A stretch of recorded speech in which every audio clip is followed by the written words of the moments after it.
A mist, so fine it might have been spun from the breath of the sea, still clung stubbornly to Cornwall's low hedges when William and Sophie slipped from their solitary Cornish inn into the pre-dawn haze.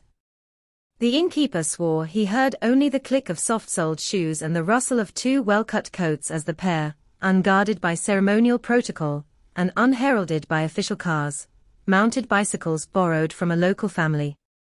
Under a sky painted in charcoal and lavender, they pedaled along a narrow lane lined by wildflowers and old stone walls, their path lit only by the intermittent glow of farmhouse lanterns.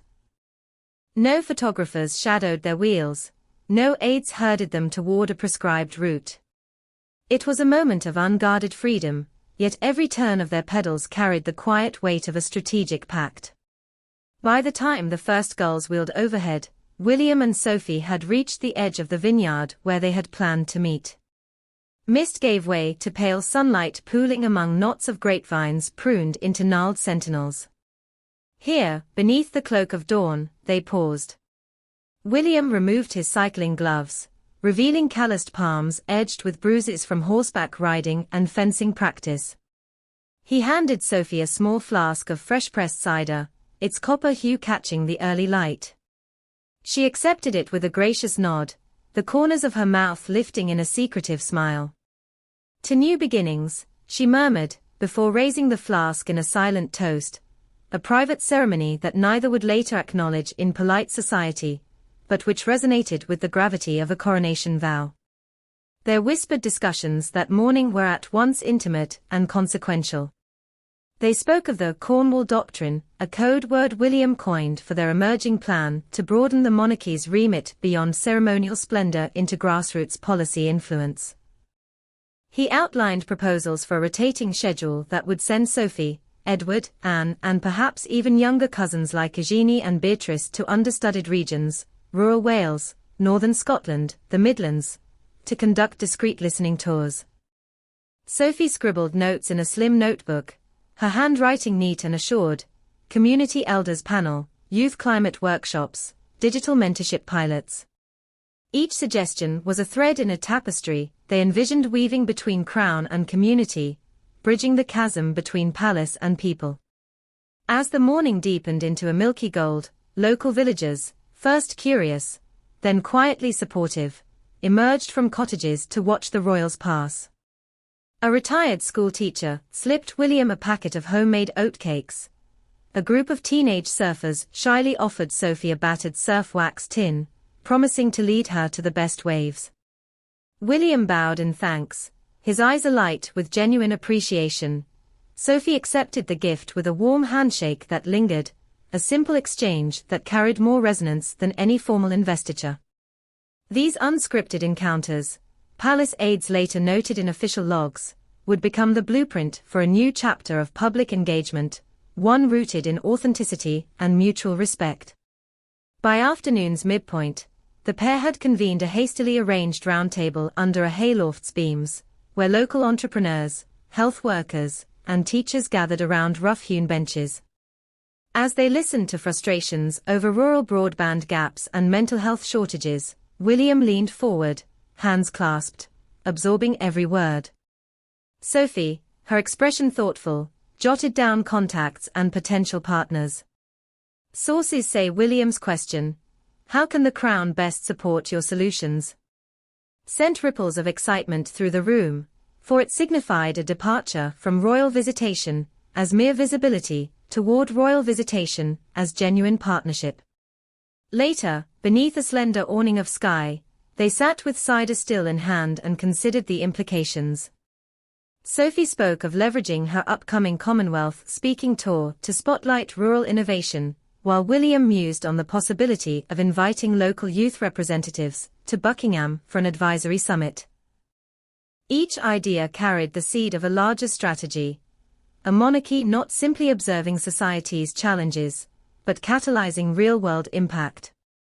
The sun climbed higher, casting long shadows that seemed to stretch toward London, a silent reminder that these Cornish fields, though remote, were irrevocably linked to the palace's grandeur. When evening fell, William and Sophie slipped away from the vineyard under the captaincy of two quietly vigilant security officers, no media caravan, no red carpet. They returned to the inn by moonlight, pausing only to admire the coastal silhouette etched against a sky thick with stars.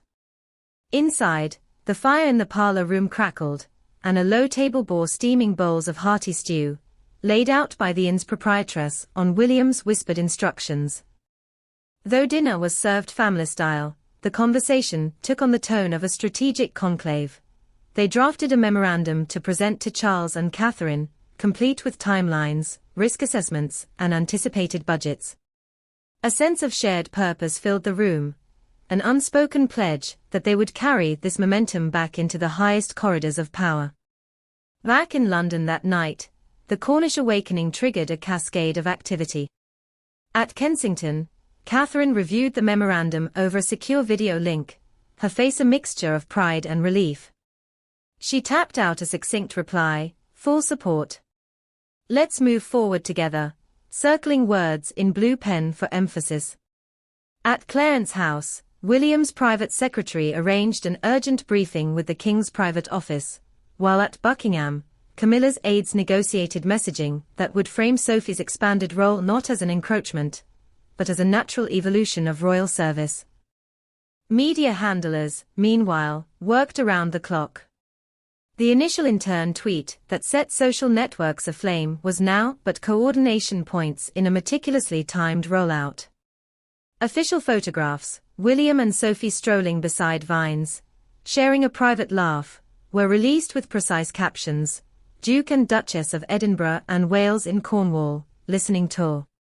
Strategists watched engagement metrics climb, as commentators seized upon every detail, the auburn strand of Sophie's hair that escaped her chignon, the way William's cufflink caught the sunlight, the vineyard's ancient stone walls standing mute witness to an unfolding power shift.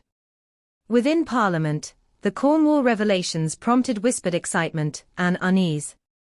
Members of the early years and rural affairs, all party groups, drafted letters, inviting Sophie to co-sponsor bills on childcare and community enterprise. Some MPs fretted publicly, asking whether royalty's overt role in policy risked blurring constitutional lines. Others lauded the initiative as an inspired use of soft power, capable of igniting reforms that stymied governments alone. In hushed corridors, civil servants speculated on how to align departmental funding streams with Sophie's agenda, while fiercely guarding the principle of ministerial propriety. Even among senior royals, reactions varied. Princess Anne, hearing of Sophie's Cornwall blueprint, quietly proposed hosting a comparable summit at Gatcombe, this time gathering defense veterans and medical professionals to craft a service resilience charter. Edward, ever the supportive husband, grinned at Sophie's boldness, teasing her gently about turning our quiet life into a global lecture tour. Yet beneath the banter lay a current of admiration. Sophie's capacity to leap into the breach, to translate empathy into enterprise, had galvanized her family's trust and reshaped her own destiny within the crown. Security chiefs, too, recalibrated their approach. Cornwall's idyllic lanes, once shrugged off as low risk, were now studied as a living laboratory for Windsor's own vulnerabilities. Drone patrols in the county became test cases for integrated surveillance systems, while biometric scanners trialed in vineyard outbuildings offered a template for new entry protocols at royal residences. Senior officers admitted to a grudging respect for Sophie and William's stealth. If they could navigate that terrain undetected, so might potential threats. Their mission thus doubled as critical intelligence gathering, another layer in the unspoken calculations of palace security. As the snow of winter began to dust Cornwall's slopes, Sophie and William reconvened at Kensington for a debrief that extended well into the night. Over hot tea and scones, they plotted the first phase of their Crown Connect campaign, a series of regional visits, digital town halls, and legislative collaborations set to launch in the spring. Even the phrase, Crown Connect, was debated. Did it evoke unity without tarnishing the mystique of the monarchy? They settled on it, believing that a monarchy reaching toward its people must speak the language of connection, not ceremony.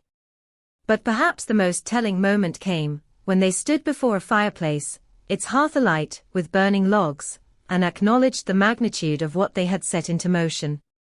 William's voice, usually tempered by reserved duty, bore a rare tremor of conviction. "We stand at a crossroads," he said. "We can cling to gilded formality, or we can forge genuine bonds that sustain our institution for centuries more." Sophie reached out, placing her hand over his. "And we shall do it together," she vowed, her eyes shining with shared resolve. In that silent exchange lay the essence of their covert Cornish odyssey, a pledge not of privilege, but of partnership. Dear viewers, as this expanded narrative unfurls, consider the tapestry it weaves, of hidden roads and harvested grapes, of whispered strategy and heartfelt toasts, of traditions both honored and renewed. When the next chapter opens, whether in the rolling fields of Devon, the highlands of Scotland, or the marble halls of London, remember this Cornish interlude, a moment when two royals chose to leave the palace behind and step into the fields, forging a new path in the name of service, solidarity, and the quiet strength of kinship. Stay with us, for the saga has only begun, and every newly planted vine may bear fruit for generations to come.